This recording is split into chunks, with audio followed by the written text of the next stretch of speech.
Good morning all. आज हम आपको बेकरी की सीरीज़ में न्यू टॉपिक लेके आ रहे हैं। इसमें है वेस्टेज कंट्रोल। तो ये टॉपिक काफ़ी बड़ा टॉपिक होता है। ये बेकरी की इंडस्ट्रीज की प्रॉफिटेबल रनिंग में इसका मेन पैरामीटर रहता है ये, क्योंकि वेस्टेज कंट्रोल और प्रोडक्ट क्वालिटी एक्सेलेंट, तो ये दो चीज़ें जो हैं ये आपकी बेकरीज को आगे बढ़ाएंगी। कस्टमर सेटिस्फेक्शन और कस्टमर का अप्रूवल और वो जो है वो पॉइंट डिफरेंट पॉइंट हैं। बाकी जो मेन्यू से ब्रेड मैन्युफैक्चरिंग और बेकरी यूनिट, तो उस यूनिट का जो वेस्टेज है, क्योंकि वेस्टेज कई जगह पे होगा। वेस्टेज आपका बेकरी में भी होगा, वेस्टेज आपका डिस्पैच पे भी होगा, वेस्टेज आपका शेल्फ पे भी होगा। जब मार्केट में जाएगा वहाँ पे जो भी एक्सपायरी के बाद का है वो भी वेस्टेज ही है। तो ये डिफरेंट डिफरेंट स्टेज हैं जो मैं आपको नंबर ऑफ प्लेस पे, पहले आज हम बेकरी के प्लांट का ही लेंगे, बाकी नहीं लेंगे, इसको लेंगे पहले।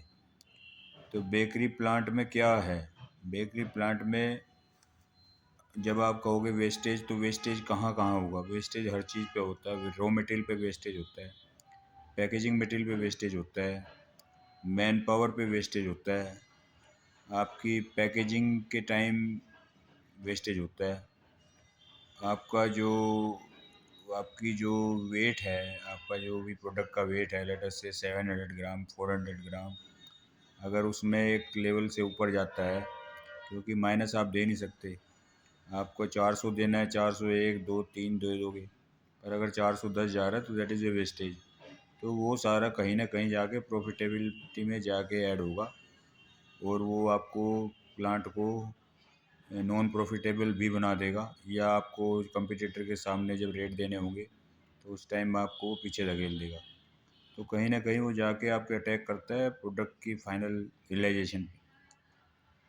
तो सबसे पहले स्टेप पे हम लेंगे बेकरी के इंग्रेडिएंट्स। जैसे आपका मैदा है, तो मैदा जहाँ भी स्टोर हो, तो सबसे पहली बात तो यह है कि वो ज़मीन से ऊपर होना है, पैलेट के ऊपर। और दूसरा पॉइंट अगर आप कर सकते हो तो उस पर एक नीचे की तरफ जो पॉलीथीन होती है, एलडीपी, उसकी एक लेयर लगा दो, तो दैट इज़ बेटर। क्योंकि कई बार क्या होता है, आप अनलोडिंग लोडिंग के टाइम पे ना वो उसमें वो कट लग जाते हैं और मैदा निकल जाता है वहाँ से। तो वो मैदा एक्चुअली अगर आप यूज कर लेते हो जभी, तो उसमें कोई बुराई नहीं है, मतलब कोई ख़राब नहीं है, वो सिर्फ बाहर ही आया है प्राइमरी पैकेजिंग से और आपने उठा लिया उसको। तो वो ये आपको मेन पैरामीटर है। नहीं तो क्या होगा कि वो जगह जगह फैलेगा और उसकी वजह से घून भी आएंगे, उसकी वजह से चूहे आएंगे, तो उसकी वजह से आपका अनहाइजीनिक सिचुएशन बन जाएगा और वेस्टेज तो होगा ही होगा। तो अगर आपने पन्नी लगा दी है और आपको जैसे एक एरिया ख़त्म हुआ, वो यूज कर लिया, पन्नी के ऊपर का, नीचे का नहीं यूज़ करना, ऊपर का। तो वो अगर आपने मान लो एक स्टैक है 600 बोरी का और वहाँ पे 5 किलो भी वापस आ गए, तो आप उसकी कॉस्टिंग मानेंगे तो उससे आपकी 3-4 बेड बन चुकी होंगी। तो ये लेवल चला जाता है। तो ये पहला स्टेप है आपका, ये आपको ध्यान देना है इस पर।